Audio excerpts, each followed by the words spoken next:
अस्सलाम वालेकुम दोस्तों। खला वो जगह है जहां इंसान तो आता जाता रहता है और इंसान डीप स्पेस के मुतालिक तो काफ़ी कुछ जानता है। प्रोब्स, सैटेलाइट्स और टेलीस्कोप्स हर लम्हा नई से नई इंफॉर्मेशन इंसान तक पहुंचा रही हैं और एस्ट्रोनॉट्स तो रहते ही खला में।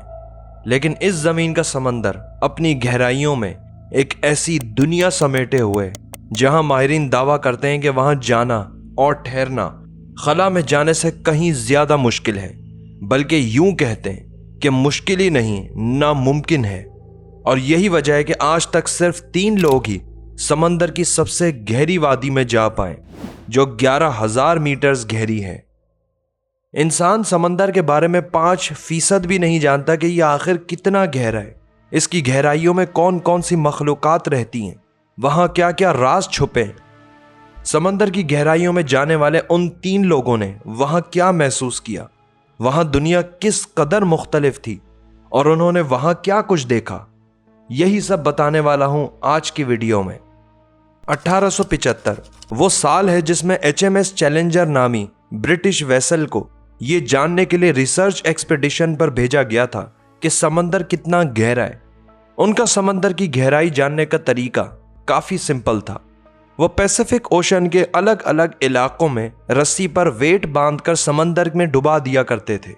उनकी रस्सी की लंबाई 1 किलोमीटर होती थी और रिसर्च करते करते वो जापान और ऑस्ट्रेलिया के दरमियान एक इलाके में पहुंचे जिसको मारियाना आइलैंड कहते हैं।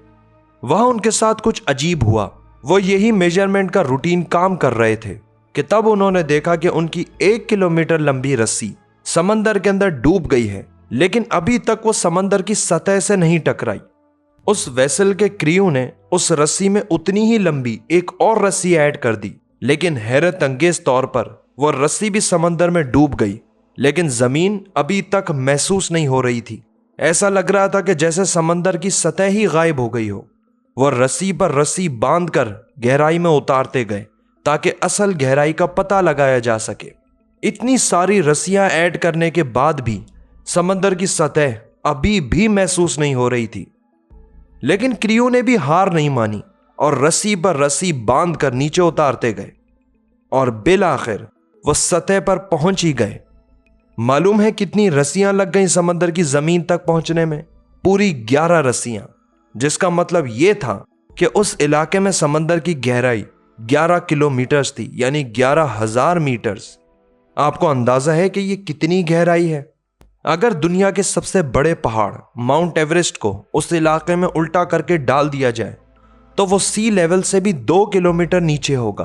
और दुनिया की सबसे बड़ी इमारत बुर्ज खलीफा को एक के ऊपर एक 13 बार रख दें, तब जाकर ये डिस्टेंस कवर होगा। लेकिन ये भी समंदर की आखिरी हद नहीं है, तो फिर आखिरी हद है कितनी, ये बात कोई नहीं जानता। समंदर की इस गहरी जगह को नाम दिया गया द मारियाना ट्रेंच, जो पैसिफिक ओशन में गुआम आइलैंड से साउथ वेस्ट डायरेक्शन में ट्रैवल करने पर 350 किलोमीटर दूर समंदर का यह डीपेस्ट इलाका आता है। यह रीजन समंदर में चांद के शेप जैसा एक बहुत बड़ा कर्व्ड एरिया है, जिसकी लंबाई 2550 किलोमीटर्स है और चौड़ाई 69 किलोमीटर्स। और मारियाना ट्रेंच की गहराई को चैलेंजर डीप भी कहा जाता है। यह नाम इसी ब्रिटिश वेसल चैलेंजर के नाम पर रखा गया था, जिसने 1875 में इस गहरी जगह को डिस्कवर किया था। समंदर की इस गहरी जगह में आज तक सिर्फ 3 लोग ही जा पाए हैं। 1960 में एडवेंचर लवर, इंजीनियर और ओशनग्राफर जैकस पिकार्ड और यूएस नेवी के lieutenant Don Walsh Mariana trench की गहराई में जाने वाले पहले इंसान थे। आपको शायद ये बात मालूम होगी कि समंदर में जितनी गहराई में उतरते जाएं, उतना ही पानी का प्रेशर बढ़ता जाता है। इस प्रेशर को PSI में मेजर करते हैं। PSI का मतलब होता है प्रेशर पर स्क्वायर इंच, यानी 1 इंच पर कितना प्रेशर पड़ रहा है। और मारियाना ट्रेंच की गहराई यानी चैलेंजर डीप का प्रेशर इस कदर खतरनाक होता है कि अगर आप किसी लोहे की ईंट को मारियाना ट्रेंच में डाल दें तो सतह तक पहुंचते पहुंचते वो प्रेशर के बाइस पिचक कर पेपर बन जाएगी। और यही वजह है कि जैकस पिकार्ड ने अपने वालिद की बनाई हुई 13 सेंटीमीटर थिक मेटल शील्ड से प्रोटेक्टेड डीप सी व्हीकल ट्राइस्टी में बैठकर इस मिशन को अंजाम दिया था।